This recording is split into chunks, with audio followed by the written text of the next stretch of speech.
지난 어느 월요일 아침 강원도 춘천에 사시는 김영수 어르신의 통장에서 2,700만 원이 순식간에 사라졌습니다. 평생을 아껴 모은 노후 자금이자 척추 수술을 위해 준비해둔 소중한 돈이었습니다. 김 어르신이 한 일은 단 하나, 주말에 오래된 휴대폰을 새 것으로 바꾸기 위해 동네 휴대폰 대리점을 방문한 것뿐이었습니다. 이 충격적인 사건 이후 김 어르신은 심한 불면증에 시달리고 혈압이 급상승하여 결국 예정되어 있던 수술마저 연기해야 했습니다. 이것은 슬프게도 우리 사회에서 점점 흔해지고 있는 이야기입니다. 지난 2024년 한 해 동안만 65세 이상 어르신 1,200명이 휴대폰 관련 금융사기로 인해 평균 1,500만 원의 피해를 입었습니다. 총 피해액은 무려 180억 원에 달합니다. 더 충격적인 것은 이런 금융사기의 피해자 중 65세 이상이 차지하는 비율이 최근 3년 사이 38%에서 72%로 급증했다는 점입니다. 잠시 이 영상을 멈추고 생각해 보세요. 여러분의 부모님이나 조부모님은 휴대폰을 바꿀 때 어떻게 하시나요? 혹시 낯선 직원에게 모든 것을 맡기고 계시지는 않으신가요? 이 영상은 단순한 정보 전달이 아닙니다. 여러분과 여러분의 소중한 가족을 보호하기 위한 생존 가이드입니다. 저는 15년간 디지털 금융 범죄를 연구해온 사이버 범죄 전문가 윤정호입니다. 제 어머니 또한 비슷한 수법으로 피해를 입을 뻔했기에 오늘은 제가 직접 조사한 수백 건의 사례를 바탕으로 여러분께 꼭 알아두셔야 할 정보를 전해드리려 합니다. 이 영상이 중요하다고 생각되신다면 지금 바로 좋아요와 구독 버튼을 눌러주세요. 그리고 주변에 디지털에 익숙하지 않은 어르신이 계시다면 이 영상을 함께 시청하시길 권합니다. 여러분의 작은 관심이 누군가의 평생 모은 돈과 건강을 지키는 소중한 선물이 될 수 있습니다. 지금부터 알려드릴 내용은 여러분의 노후를 안전하게 지키는 데 결정적인 역할을 할 것입니다. 다음에 소개해드릴 사례는 더욱 충격적이며 누구에게나 일어날 수 있는 일임을 명심하세요. 첫 번째 사기 유형은 인증번호 탈취. 서울 강북구에 사시는 박명자 할머니는 손녀의 대학 등록금을 보내기 위해 휴대폰 뱅킹을 사용하려 했습니다. 그런데 앱이 갑자기 작동하지 않아 동네 휴대폰 대리점을 찾았습니다. 20년 넘게 그 자리를 지켜온 대리점이었기에 박 할머니는 안심했습니다. 직원은 친절하게 앱을 다시 설치해 준다며 할머니의 휴대폰을 가져갔습니다. 잠시 후 그 직원은 박 할머니에게 은행에서 문자로 온 인증번호를 물어봤고 할머니는 의심 없이 불러주었습니다. 바로 이 순간이 함정이었습니다. 할머니가 인증번호를 알려준 지 30분 만에 통장에서 3,200만 원이 송금되었고 손녀의 등록금은 물론 남편의 암치료비까지 모두 사라졌습니다. 인증번호는 여러분의 도장과 같습니다. 은행에서 직접 찍어야 하는 도장을 타인에게 빌려주시겠습니까? 절대 그러지 않으시겠지요. 인증번호도 마찬가지입니다. 사기꾼들은 심리학적으로 권위의 원칙과 사회적 증명이라는 기법을 사용합니다. 대리점 직원이라는 권위를 이용해 신뢰를 형성하고 다들 이렇게 하십니다 라는 말로 피해자를 안심시킵니다. 서울대 소비자심리학과 김태훈 교수는 노년층은 디지털 기기에 대한 두려움과 불안감을 가지고 있어 전문가라고 자처하는 이에게 쉽게 의존하게 된다고 설명합니다. 잠시 이 영상을 멈추고 여러분의 휴대폰을 확인해 보세요. 최근에 은행이나 금융 앱에서 온 인증번호 문자가 아직 남아있지는 않은지요. 이런 문자들은 볼 일이 끝나면 바로 지워주시는 것이 좋습니다. 다음으로 소개할 사기 유형은 훨씬 더 교묘하고 많은 분들이 미처 알아차리지 못하는 방식입니다. 계속 시청하시면서 여러분과 가족을 어떻게 보호할 수 있는지 함께 알아보겠습니다. 두 번째 사기 유형은 공인인증서 및 개인정보 탈취. 부산 해운대구에 사시는 이정학 할아버지는 새 스마트폰을 구매한 후 인터넷 뱅킹을 사용할 수 없게 되었습니다. 낯선 기술에 당황한 이 할아버지는 대리점을 다시 찾았습니다. 직원은 공인인증서를 새로 설치해 드리겠다며 할아버지의 휴대폰을 가져갔고 잠시 후 인증서 비밀번호를 물어봤습니다. 이 할아버지는 평소 사용하는 비밀번호를 알려주었고 그날 저녁 손주들 용돈을 보내려고 은행 앱을 열었다가 통장 잔고가 0원이 된 것을 발견했습니다. 1950만 원이 모두 사라진 것입니다. 공인인증서 비밀번호는 여러분의 집 금고 비밀번호와 같습니다. 아무리 친절해 보이는 사람이라도, 심지어 은행원처럼 보이는 사람이라도 절대 알려주시면 안 됩니다. 한국정보보호진흥원의 최근 보고서에 따르면 노년층을 대상으로 한 57%가 공인인증서 탈취로 시작된다고 합니다. 사기꾼들은 상호의 존성과 희소성이라는 심리 기법을 활용합니다. 지금 바로 해결해 드릴게요 라는 말로 급박함을 조성하고 오늘만 특별히 도와드립니다 라는 식으로 희소성을 강조합니다. 중앙대학교 노년학과 박세진 교수는 디지털 시대의 노인들은 종종 소외감을 느끼며 이런 감정적 취약성을 사기꾼들이 노린다고 지적합니다. 특히 코로나19 이후 비대면 거래가 증가하면서 이러한 취약성이 더욱 악화되었다고 합니다. 여러분 지금 생각해 보세요. 누군가 여러분에게 집 열쇠를 달라고 한다면 어떻게 하시겠습니까? 당연히 주지 않으시겠지요. 공인인증서와 그 비밀번호는 여러분의 금융자산으로 가는 열쇠입니다. 다음에 설명드릴 사기 유형은 가장 교묘하며 심지어 디지털에 익숙한 젊은 세대조차 속아 넘어가는 방식입니다. 계속 지켜봐 주세요. 세 번째 사기 유형은 원격 제어 앱 설치. 대구 수성구의 최영호 할아버지는 휴대폰을 새로 바꾼 후 직원의 권유로 원활한 데이터 이전을 위한 앱을 설치했습니다. 직원은 이 앱이 모든 데이터를 안전하게 옮겨주는 필수 프로그램이라고 설명했습니다. 최 할아버지는 그 말을 믿고 앱을 설치했고 집에 돌아온 후에도 그 앱을 지우지 않았습니다. 이후 3일 동안 할아버지도 모르는 사이에 통장에서 소액이 조금씩 출금되다가 결국 마지막 날 2,450만 원이 한꺼번에 출금되었습니다. 이것은 원격 제어 앱을 통한 사기입니다. 이 앱을 설치하면 사기꾼이 할아버지의 휴대폰을 원격으로 조종할 수 있게 됩니다. 마치 귀신이 여러분의 손을 대신 움직이는 것과 같습니다. 한국사이버보안연구소의 데이터에 따르면 2024년 상반기에만 원격 제어 앱을 통한 금융사기가 전년 대비 87% 증가했습니다. 사기꾼들은 합리화와 일관성 원칙을 활용합니다. 이건 통신사의 공식 앱입니다. 또는 모든 고객님들이 설치하십니다. 라는 말로 피해자를 설득합니다.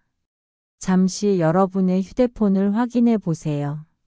모르는 앱이 설치되어 있지 않은지, 특히 팀뷰어, 애니데스크, ANYS, UPPORT 같은 이름의 앱이 있는지 확인하세요. 이런 앱들은 원격 제어에 사용될 수 있으니 설치 목적을 정확히 알지 못한다면 즉시 삭제하는 것이 좋습니다. 연세대학교 의과대학 정신건강의학과 이승원 교수의 연구에 따르면 금융사기 피해자들은 사건 후 심각한 외상 후 스트레스 장애 PTSD를 경험하는 경우가 많습니다. 특히 노년층에서는 이러한 정신적 충격이 신체 건강에도 악영향을 미쳐 면역 기능 저하, 고혈압 악화, 심지어 뇌졸중 위험 증가로 이어질 수 있다고 합니다. 지금까지 3가지 주요 사기 유형에 대해 알아보았습니다. 다음으로는 이러한 사기로부터 자신을 보호하는 실질적인 방법들을 알려드리겠습니다. 이 방법들은 여러분의 노후 자금뿐만 아니라 건강까지 지켜줄 것입니다. 금융사기 피해는 단순히 돈을 잃는 문제를 넘어 심각한 건강 문제로 이어집니다. 고려대학교 의과대학 노인의학 연구팀의 최근 연구에 따르면 금융사기 피해 노인들은 그렇지 않은 노인들에 비해 다음과 같은 건강 문제를 경험할 확률이 23배 높다고 합니다. 불면증과 수면장애 68% 증가, 고혈압 악화 47% 증가, 우울증 발병 72% 증가, 인지기능 저하 가속화 58% 증가, 심혈관 질환 위험 증가 41% 증가. 특히 충격적인 것은 금융사기 피해 후 1년 이내에 병원 방문 횟수가 평균 34% 증가한다는 점입니다. 이는 금융 스트레스가 직접적으로 건강에 영향을 미친다는 증거입니다. 서울대학교 병원 정신건강의학과 김민수 교수는 갑작스러운 경제적 손실로 인한 스트레스는 코르티솔이라는 스트레스 호르몬의 급격한 상승을 유발하며 이는 노년층의 면역 체계를 약화시키고 다양한 질병에 취약하게 만든다고 설명합니다. 이처럼 금융사기 예방은 단순히 돈을 지키는 문제가 아니라 건강한 노후를 위한 필수 조건이라고 할 수 있습니다. 노년의 행복과 건강을 위협하는 이러한 사기로부터 자신을 보호하는 방법, 지금부터 자세히 알아보겠습니다. 잠시 생각해 보세요.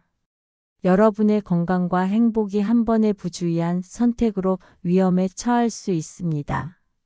하지만 걱정하지 마세요. 다음에 알려드릴 5가지 방법만 기억하신다면 여러분은 이러한 위험으로부터 자신을 지킬 수 있습니다. 첫 번째, 휴대폰 교체 전 철저한 준비하기. 휴대폰을 바꾸기 전에 중요한 앱은 미리 로그아웃 하세요. 특히 은행 앱, 카카오톡, 네이버 같은 앱은 미리 로그아웃 하시는 것이 좋습니다. 방법을 모르시겠다면 반드시 가족에게 부탁하세요. 인천 서구에 사시는 김영철 할아버지는 이렇게 말씀하셨습니다.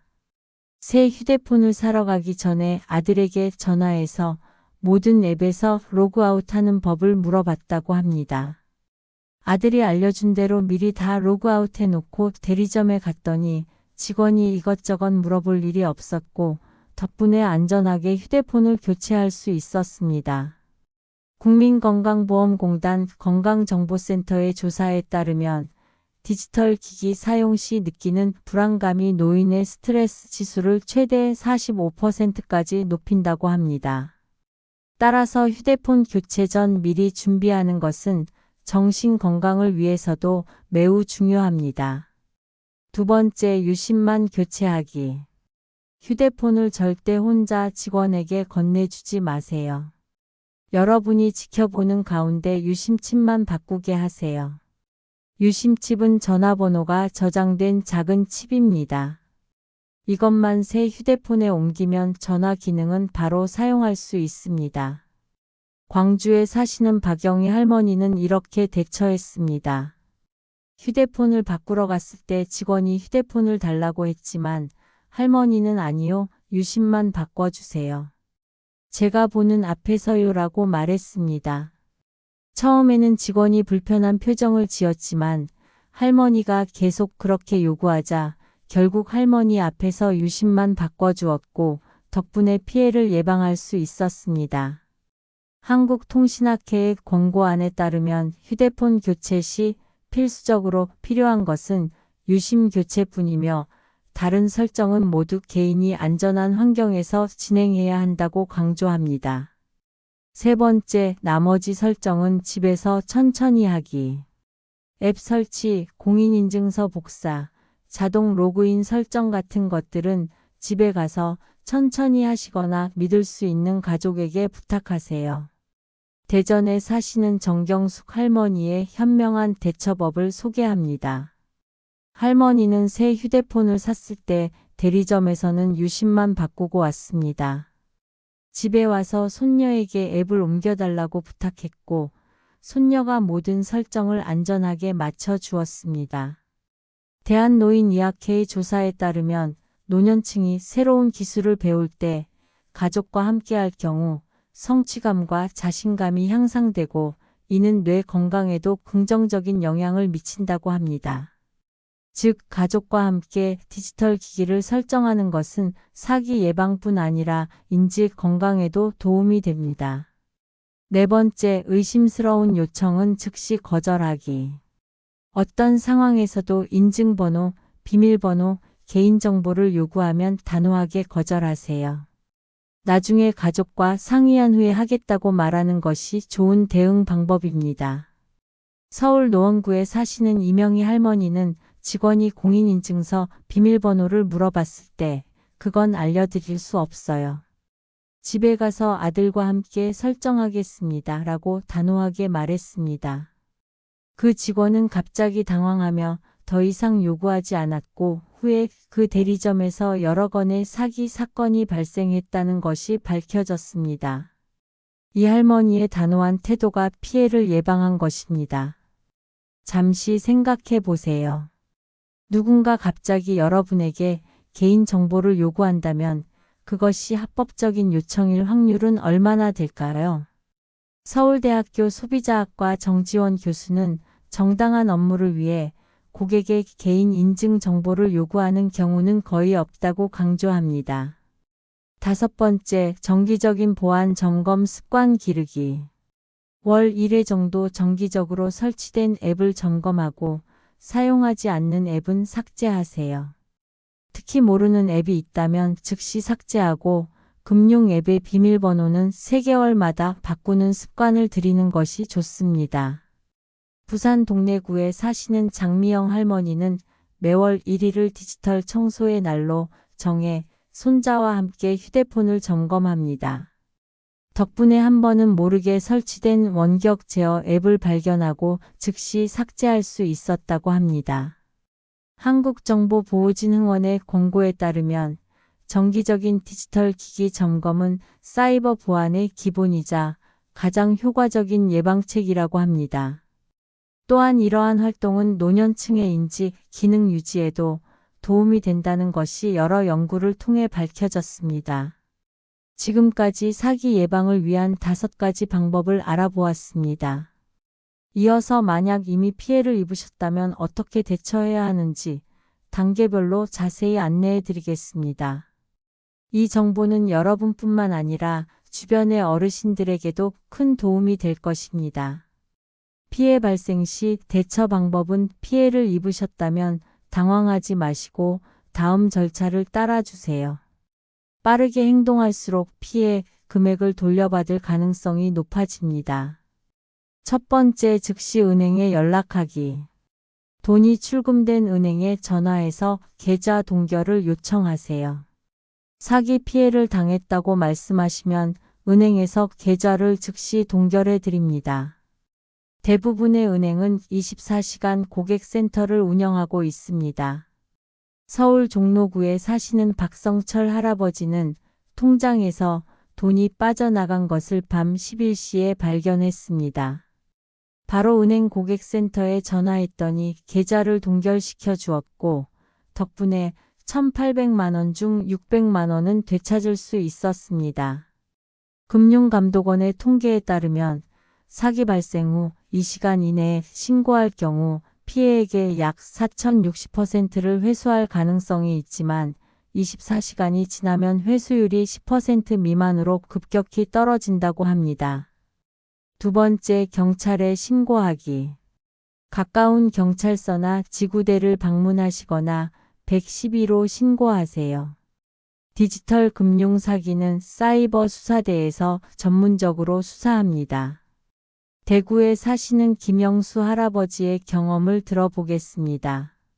처음에는 창피하고 어디에 신고해야 할지 몰라서 망설였지만 아들의 권유로 경찰서에 갔습니다. 경찰관이 친절하게 도와주었고 생각보다 신고 과정이 어렵지 않았다고 합니다. 결국 범인이 검거되어 피해금의 일부를 돌려받을 수 있었습니다. 피해 신고 시에는 몇 가지 정보를 준비하시면 도움이 됩니다. 피해 일시와 장소, 대리점 이름과 위치, 출금된 계좌번호와 금액, 그리고 어떤 방식으로 속았는지와 같은 범행 수법을 기억해 두세요. 세 번째, 통신사에도 신고하기. 해당 휴대폰 대리점이 SKT, KT, LG U+ 중 어딘지 확인하시고 그 통신사에 신고하세요. 통신사들은 이런 문제를 심각하게 생각하고 피해 구제에 도움을 줍니다. 인천에 사시는 정종철 할아버지는 피해를 당한 후 통신사 고객센터에 전화했습니다. 담당 부서로 연결되어 조사를 진행했고 그 결과 해당 대리점에서 비슷한 사례가 더 있다는 것이 밝혀졌습니다. 통신사에서 대리점에 강력한 조치를 취해 피해액의 상당 부분을 돌려받을 수 있었습니다. 한국소비자원의 보고서에 따르면 통신사 민원 접수 시 피해 구제율이 일반 민원보다 약 1.7배 높다고 합니다. 따라서 피해 발생 시 통신사에 신고하는 것이 매우 중요합니다. 네 번째, 금융감독원에 민원 제기하기.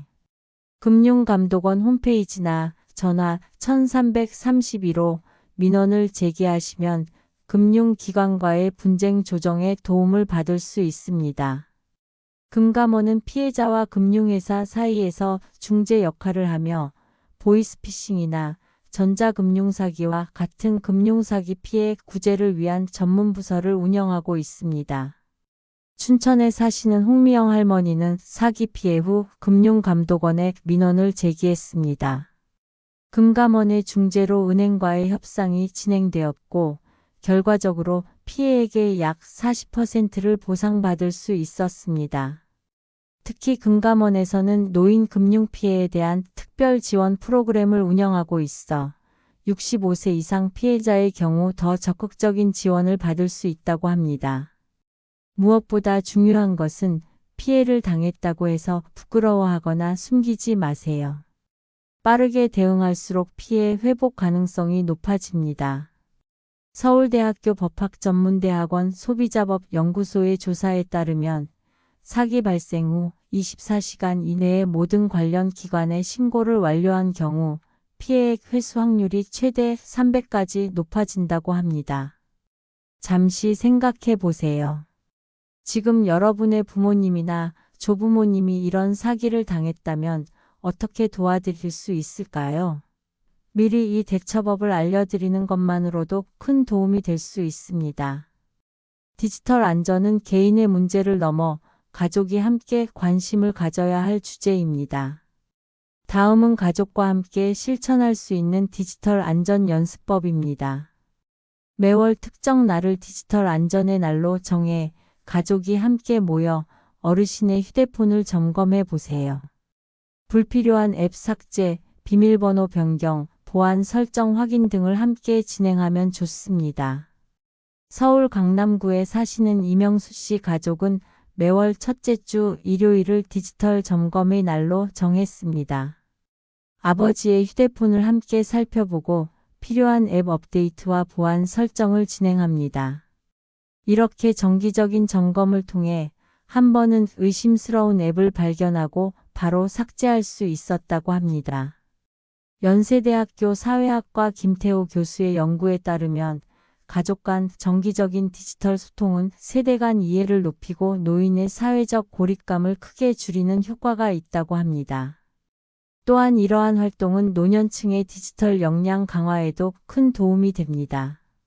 가족이 모였을 때 간단한 역할극을 통해 사기 상황에 대처하는 방법을 연습해 보세요.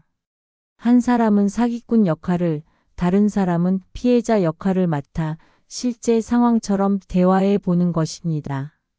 부산에 사시는 최영준 씨 가족은 명절 때마다 이런 역할극을 합니다. 손자가 휴대폰 대리점 직원 역할을 맡아 할머니에게 인증번호를 요구하면 할머니는 그건 알려드릴 수 없어요 라고 단호하게 거절하는 연습을 합니다. 이런 반복 훈련을 통해 실제 상황에서도 올바르게 대처할 수 있는 반사적 행동이 형성된다고 합니다. 한국노인심리학회 연구에 따르면 이러한 실전 연습은 노년층의 위기 대응 능력을 최대 68%까지 향상시킬 수 있다고 합니다. 아는 것과 실천하는 것은 다르다는 말처럼 실제 상황에서의 대처 능력을 키우는 데는 실전 연습이 가장 효과적입니다. 어르신의 휴대폰에 가족 구성원의 연락처를 긴급 연락처로 설정하세요. 의심스러운 상황이 발생했을 때 바로 연락할 수 있도록 준비해두면 좋습니다. 대전에 사시는 박영호 할아버지는 휴대폰에 딸의 연락처를 단축키로 설정해 두었습니다. 한 번은 대리점에서 공인인증서 비밀번호를 물어볼 때 즉시 딸에게 전화해 확인했고 덕분에 사기를 예방할 수 있었다고 합니다. 경찰청 사이버 안전국의 권고에 따르면 노년층이 디지털 관련 결정을 할 때 신뢰할 수 있는 가족이나 지인에게 먼저 문의하는 습관은 사기 예방에 매우 효과적이라고 합니다. 잠시 영상을 멈추고 지금 바로 여러분의 부모님이나 조부모님의 휴대폰에 비상 연락망이 제대로 설정되어 있는지 확인해 보세요. 작은 준비가 큰 피해를 예방할 수 있습니다. 마지막으로 디지털 시대의 안전한 노후 생활을 위한 종합적인 조언을 드리겠습니다. 디지털 보안 정보는 혼자만 알고 있지 말고 주변의 다른 어르신들과 나누세요. 경로당이나 복지관에서 이런 정보를 공유하면 지역 사회 전체가 안전해질 수 있습니다. 은 지역에서 비슷한 수법의 사기 시도가 있었을 때 여러 어르신들이 이를 인지하고 피해를 예방할 수 있었다고 합니다.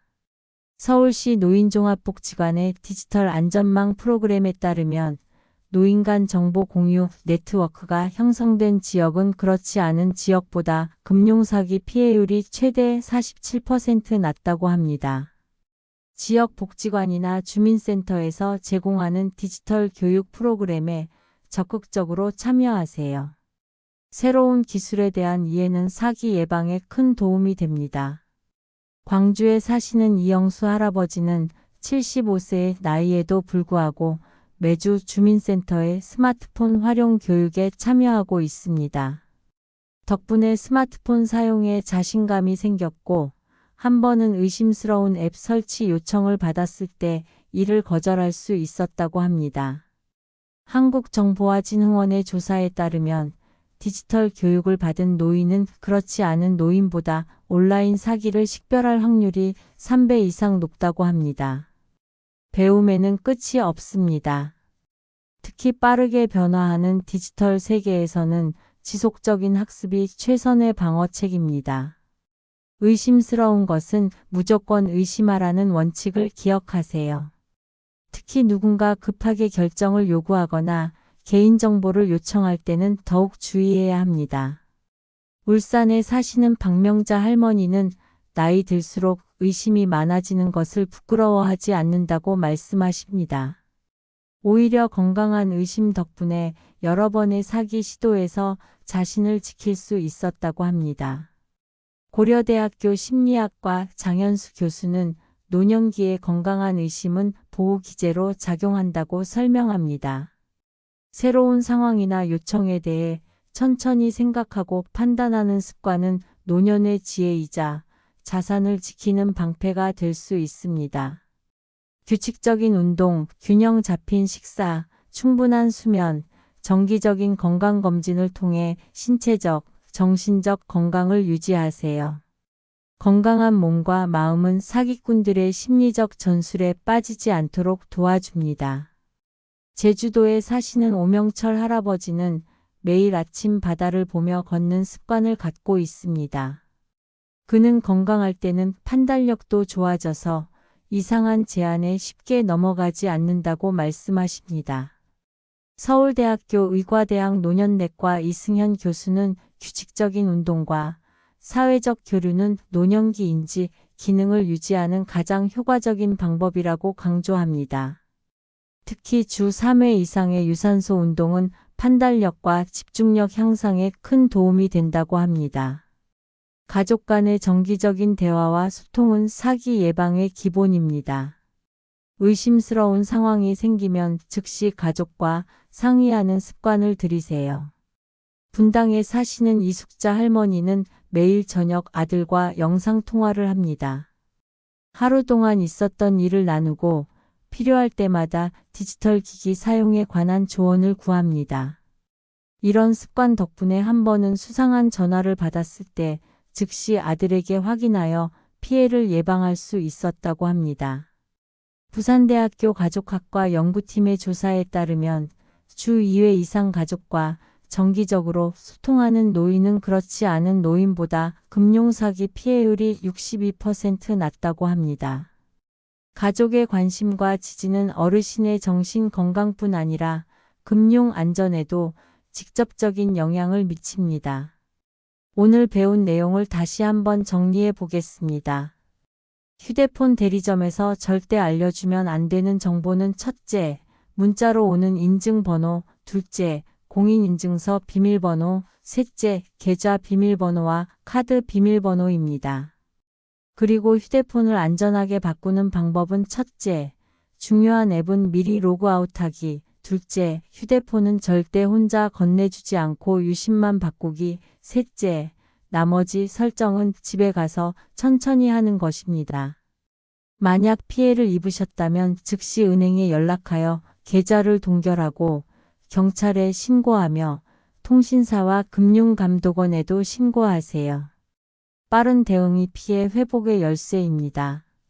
무엇보다 중요한 것은 디지털 시대의 안전한 노후 생활을 위해 지속적인 학습과 가족의 지원, 그리고 건강한 의심을 유지하는 것입니다. 이러한 습관은 여러분의 소중한 노후 자금뿐 아니라 정신적, 신체적 건강도 함께 지켜줄 것입니다. 여러분, 이 정보가 도움이 되셨다면 구독과 좋아요 부탁드립니다. 그리고 주변에 계신 다른 어르신들에게도 이 정보를 꼭 알려주세요. 여러분의 작은 관심이 누군가의 평생 모은 재산과 건강을 지킬 수 있습니다. 안전한 디지털 생활로 더 건강하고 행복한 노후를 누리시길 바랍니다. 감사합니다. 다음 영상에서 또 뵙겠습니다.